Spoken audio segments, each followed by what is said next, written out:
Prince William just did something that's got everyone from Cornwall to Buckingham Palace doing double takes. Now, before you start thinking Williams had some miraculous Christmas Carol-style awakening, let me tell you what really happened.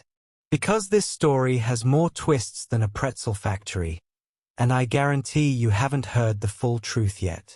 Welcome back to Royal Cookies, where we serve up the juiciest royal gossip with a side of heart-wrenching humanity.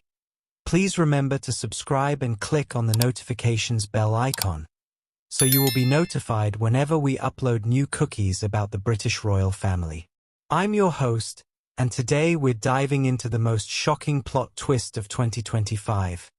And trust me, it's spicier than a Christmas pudding left in the sun. Picture this: you're worth £23 million a year. You own a £1.3 billion property empire. And you've been charging charities rent like they're your dodgy mate borrowing money for a night out. Sounds about right for the royals, doesn't it? But then, boom, you suddenly decide to go full Robin Hood and start giving it away for free. Let's rewind to November 2024. Shall we? Channel 4's Dispatches decides to play investigative journalist and drops an absolute bombshell that made the royal family's PR team sweat more than Prince Andrew at a Pizza Express. Here's what they uncovered, and I kid you not, the estate charged rent to small charities, as well as government departments including the Ministries of Defense and Justice. Let me break this down for you because it's absolutely mental. William's Duchy of Cornwall, that's his fancy name for massive property empire, was literally charging rent to organizations trying to help people. We're talking about therapeutic gardens, village halls, school playing fields, and even lifeboat stations. Lifeboat stations, people. You know, those little buildings where heroes keep boats to save people from drowning? Yeah, William was charging them rent like they were running a bloody nightclub. But here's where it gets properly bonkers.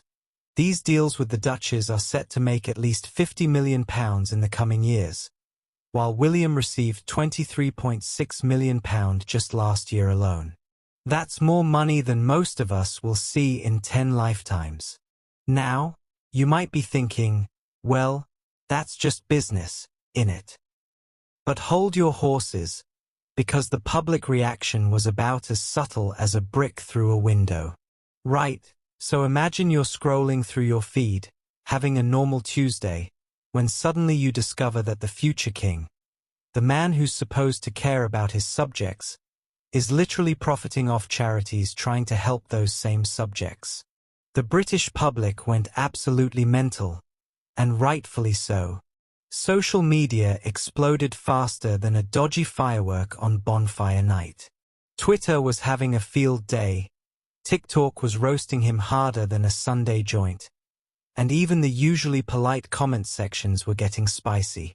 Oh, you want to save lives with that lifeboat? That'll be £500 a month. Please. What's that? You're teaching kids to read? Lovely. Where's my rent money? But here's the thing that really got people's knickers in a twist. This wasn't just some random property developer being greedy. This was the Prince of Wales. The man who's constantly banging on about helping the homeless through his Homewards project, while simultaneously charging charities rent. It's like opening a soup kitchen and then charging people for the bowls. The irony was thicker than treacle, and the public wasn't having it. The pressure was mounting, the headlines were getting nastier, and someone in the royal PR machine was probably having a proper meltdown. Because nothing, and I mean nothing, makes the royals move faster than bad publicity. Plot twist alert. Just this week, literally days ago, Prince William's team announced the most spectacular U-turn since the last time a royal got caught being a bit too royal. That's right, folks. William has gone full Santa Claus mode and decided to give away free rent. But wait, it gets better. Rent for grassroots community groups will be waived, and local charity groups who directly rent space from the duchy will receive a 50% discount. Now, let's talk numbers, because this is actually quite significant. Prince William's Duchy of Cornwall estate has waived rental charges worth more than £10,000 a year for the use of lifeboat stations, school playing fields and village halls. That might not sound like much to someone earning £23 million annually, but for small charities, that's massive. But here's what I find absolutely fascinating: the timing. This announcement comes just 7 months after the Channel 4 expose, right after the annual accounts were published, and conveniently just when the media was starting to forget about the whole scandal. Now, before you start thinking this is just William being generous out of the goodness of his heart, let me tell you about the masterful PR strategy behind this move. Right, let's talk about what's really happening here, because this move is more calculated than a chess grandmaster's opening gambit. First off, the timing is absolutely perfect. We're in July 2025.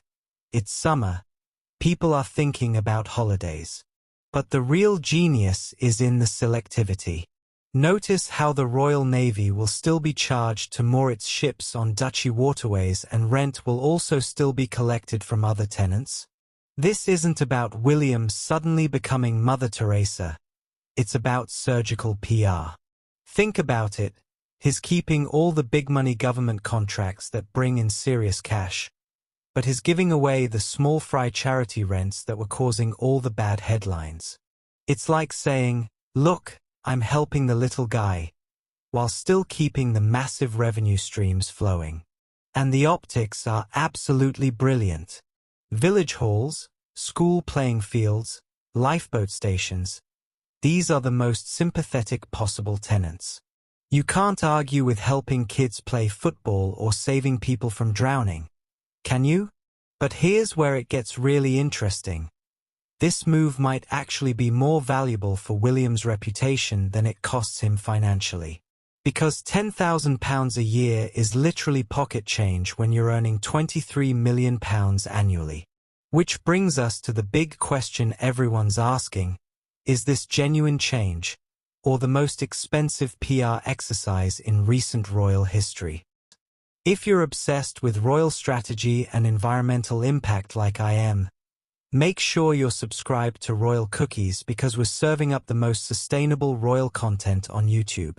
And remember, in a world full of fast fashion and royal scandals, sometimes the most revolutionary thing you can do is wear your values on your sleeve, preferably in a gorgeous shade of green. Sophie's proving that environmental activism isn't just about what you do, it's about who you become. Until next time, keep munching on those eco-friendly royal cookies.